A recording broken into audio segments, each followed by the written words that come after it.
Hi friends, welcome to our channel Dharani's vutukuru kitchen. ఈరోజు మీకు చూపించబోయే రెసిపీ చెక్కలు రెసిపీ అండి. పప్పు చెక్కలు చేయబోతున్నాను. వీటిని అంటే పెద్ద ప్రాసెస్ లేకుండా, పూరి ప్రెస్ లేకుండా మనం చేత్తోనే చాలా ఈజీగా ఒత్తుకుంటూ చిన్న చిన్న చెక్కలు చేయొచ్చండి. చాలా టేస్టీగా ఉంటాయి, చాలా క్రిస్పీగా మంచిగా చేసుకోవచ్చండి పెద్ద ప్రాసెస్ లేకుండా. వీటికి కావాల్సిన ఇంగ్రీడియంట్స్ చూసేద్దాము. బియ్యం పిండి హాఫ్ కేజీ తీసుకున్నానండి. నేను బియ్యాన్ని పట్టించాను మిల్లులో. ఒకవేళ మీకు అంత టైం లేదు అనుకుంటే బియ్యం పిండి ప్యాకెట్ సూపర్ మార్కెట్స్లో అవైలబుల్గా ఉంటుంది కదా, అది తెచ్చుకొని చేసుకోండి. కానీ పట్టించిన బియ్యం పిండి అయితే చాలా బాగుంటుంది. పెసరపప్పు ఒక 1 కప్ తీసుకున్నాను, నానబెట్టుకొని ఉంచుకున్నానండి. ఒక 15 మినిట్స్ పాటు నానితే సరిపోతుంది. ఆ పెసరపప్పు బదులు మీరు పచ్చిశనగపప్పు కూడా నానబెట్టుకోవచ్చు. అంటే పచ్చనపప్పు అయితే ఒక హాఫ్ అన్ అవర్ పైన నానబెడితే సరిపోతుందండి. పెసరపప్పు అయితే తొందరగా మెత్తగా అవుతుంది కదా. నేనైతే పెసరపప్పు తీసుకున్నాను, బాగుంటుందనని. హాఫ్ కేజీ బియ్యం పిండికి 1 కప్ పెసరపప్పు, సాల్ట్ 2 టేబుల్ స్పూన్స్, వెన్నపూస 1 టేబుల్ స్పూన్ అండి. ఇంట్లో వెన్నపూస ఉంటే అది వేసుకోండి. అది వేయడం వల్ల ఏంటి అంటే పిండిలో చెక్కలు మంచిగా క్రిస్పీగా క్రంచీగా కరకరలాడుతూ వచ్చేస్తాయి. ఒకవేళ వెన్నపూస లేకపోతే బయట షాప్స్లో బటర్ ఉంటుంది కదండి, ఆ బటర్ కూడా వేసేసుకోవచ్చు. ఒకవేళ వెన్నపూస బటర్ లేదు అంటే వేడివేడి నూనె వేసుకొని కలుపుకోవచ్చు అండి. అల్లం వెల్లుల్లి పేస్ట్ నేను 1 టేబుల్ స్పూన్ తీసుకున్నాను. ముందుగానే అల్లం వెల్లుల్లి కొంచెం పసుపు లైట్గా సాల్ట్ వేసుకొని పేస్ట్ చేసుకున్నాను. ఒకవేళ మీకు ఈ చెక్కల్లో అల్లం వెల్లుల్లి పేస్ట్ నచ్చలేదు అంటే ఆ ఫ్లేవర్ స్కిప్ చేసుకోవచ్చు, కానీ అది ఉంటే టేస్ట్ చాలా బాగుంటుంది. అల్లం వెల్లుల్లి నేను 2 టేబుల్ స్పూన్స్ కారం తీసుకున్నాను. హాఫ్ కేజీ బియ్యం పిండికి 2 టేబుల్ స్పూన్స్ కారం సరిపోతుంది. నేను పచ్చిమిర్చి పేస్ట్ వేయట్లేదండి, ఇలా చేస్తున్నాను. ఇది చాలా బాగుంటుంది, కలర్ఫుల్గా అండ్ చాలా బాగుంటుంది. పచ్చిమిర్చి మనం ఎంత పేస్ట్ చేసినా కొంచెం తగులుతూ ఉంటుంది, పిల్లలకి ఇబ్బంది అవుతుంది.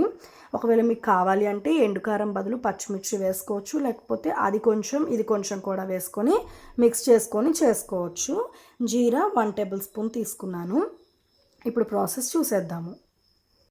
ఫస్ట్ మనము ఒక మిక్సీ బౌల్ తీసుకోవాలండి. ఇదంతా మిక్స్ చేసుకోవడానికి, పిండిని కలుపుకోవడానికి. దీంట్లో బియ్యం పిండి వేసేసుకుందాము మొత్తము.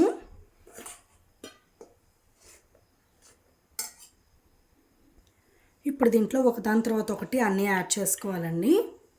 సాల్ట్ అండ్ కారం, జీలకర్ర కొంచెం ఎక్కువ ఉంటేనే చాలా బాగుంటుందండి.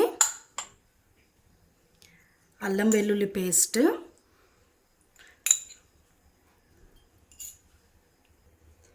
వెన్నపూస.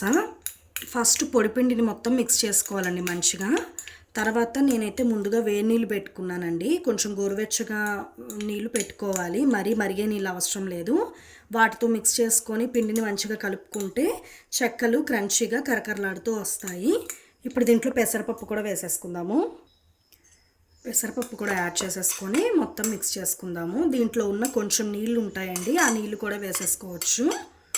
వేసుకొని ఇప్పుడు గోరువెచ్చటి నీళ్ళతో మిక్స్ చేసుకుందాము. ఫస్ట్ పొడిపిండిని అంతా మిక్స్ చేసుకొని తర్వాత గోరువెచ్చటి నీళ్ళతో మిక్స్ చేసుకుందాము. నేనైతే చేత్తోనే కలుపుతున్నానండి. చేత్తో అయితేనే మంచిగా వస్తుంది, అందుకే చేత్తో చూపిస్తున్నాను. ఎంత స్పూన్స్తో కలిపినా అంత మంచిగా మిక్స్ కాదు. సో హ్యాండ్స్ వాష్ చేసుకొని చేత్తో కలపడమే బెస్ట్.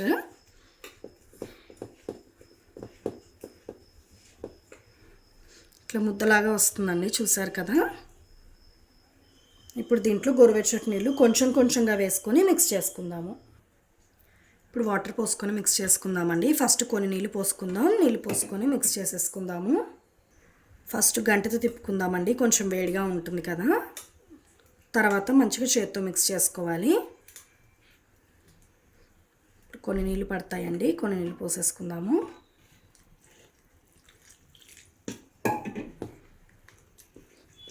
ఇప్పుడు మంచిగా చేత్తో మిక్స్ చేసుకుందామండి. కొంచెం చల్లారింది. ఈ వేడి నీళ్ళు వెన్నపూస వేయడం వల్ల మంచిగా కరకరలాడుతూ వస్తుందండి చెక్కలు.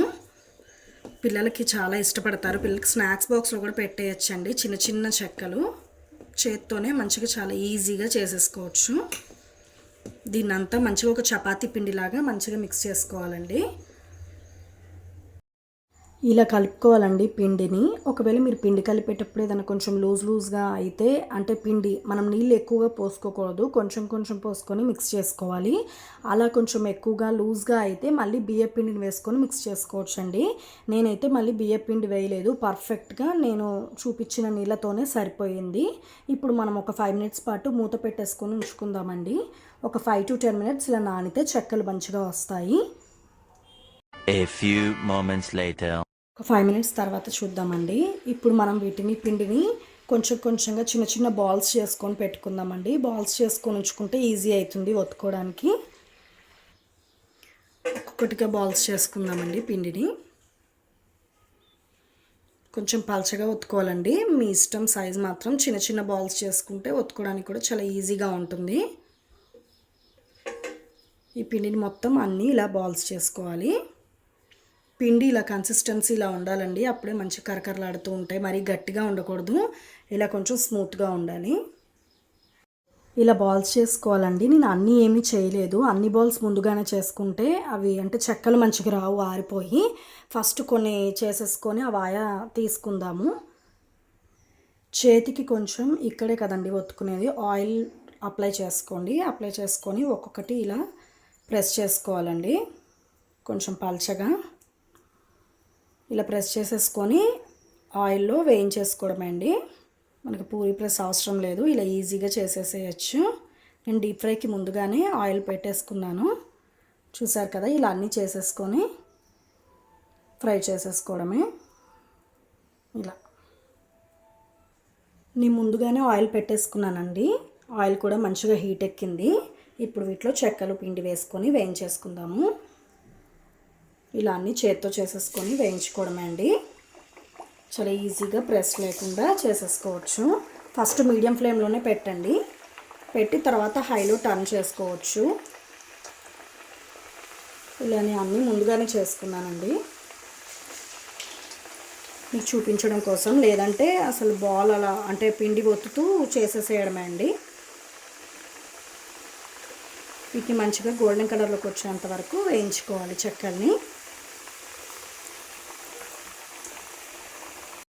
మంచిగా ఫ్రై అవుతున్నాయండి. వేయంగానే కూడా గంటతో పెట్టకండి, ఎందుకంటే ఇరిగిపోతాయి. కొంచెం గోల్డెన్ కలర్లోకి వచ్చేంత వరకు వేయించుకుంటే సరిపోతుంది. ఇప్పుడు హైలో పెట్టచ్చు, హైలో పెట్టే వేయించుకోవాలండి. చూసారు కదా, ఇలా చేతితో చాలా ఈజీగా మన ఫింగర్స్తో ఆయిల్ అప్లై చేసుకొని చేయొచ్చండి.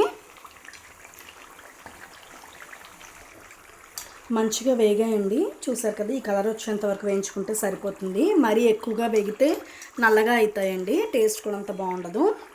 ఇప్పుడు మనం స్టవ్ ఆఫ్ చేసేసుకొని టిష్యూ ఉన్న బౌల్లో పెట్టేసుకుందాము.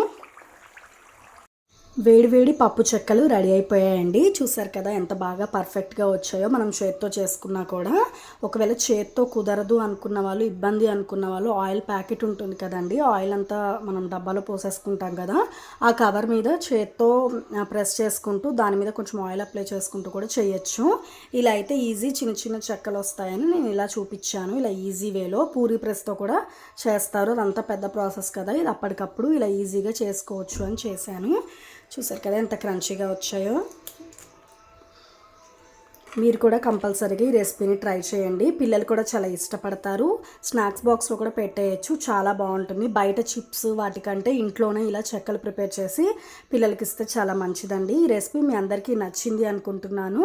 నచ్చితే లైక్ చేయండి, షేర్ చేయండి, సబ్స్క్రైబ్ చేయండి, కామెంట్ చేయండి. పక్కనే ఒక బెల్ ఐకాన్ ఉంటుంది, అది క్లిక్ చేసి ఆల్ అనే ఆప్షన్ ప్రెస్ చేస్తే మా న్యూ నోటిఫికేషన్స్ వచ్చేస్తాయండి.